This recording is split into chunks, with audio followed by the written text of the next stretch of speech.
The marshals struggle to lift Stephen South's car out of the way. Any moment now we shall see the leaders coming round. There they are, and it's Cheever who's leading through the left-hander as they come up towards the chicane. From Rad Dougall in second place and Derek Daly in third, and now Dougall makes a bid, and there three of them are side by side as they come down towards the chicane, and it's Dougall who takes the lead from Cheever in second place and Derek Daly in third. Now Rad Dougall carries the fortunes of the Toleman group on his shoulders, on his own, because Brian Henton is out of the race. He appears to be getting away from the second place man, Eddie Cheever.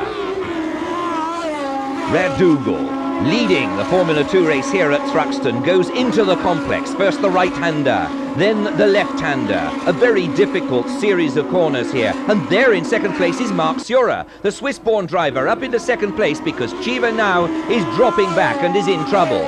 So, Rad Dougall leads this race at Thruxton for the Toleman group and is getting further and further away from second place man Marc Surer, the Swiss driver who some people thought would run away with this championship in 1979. Marc Surer, of course, in the Works March car, a 79 model, whereas Rad Dougall is in a 1978 model. This makes his performance all the more exciting. Some credit, of course, must go to Rory Byrne, the Toleman Group engineer, who has updated the March 782 for Rad Dougall.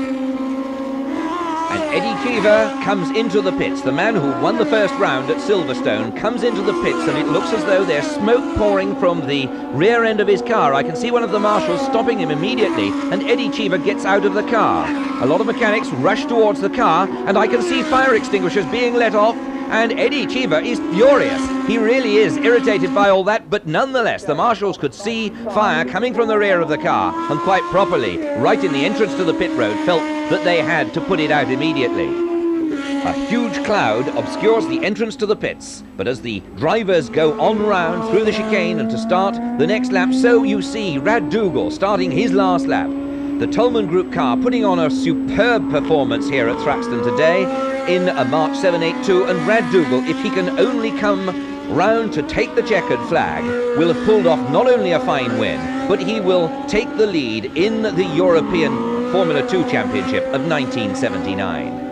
He comes round now towards the chicane for the last time. That's the only hazard he has to negotiate now before he takes the checkered flag to win for the Toleman Group in his March 782. There goes Rad Dougall, there is the checkered flag, and so it is a fine win for the Toleman Group here at Thruxton. Rad Dougall gets out of his car, no doubt delighted and perhaps a little amazed to think that he has been able to pull off victory here in what is a 1978 car. He's out of the car and being congratulated by Alex Hawkridge and other members of the Toleman Group team.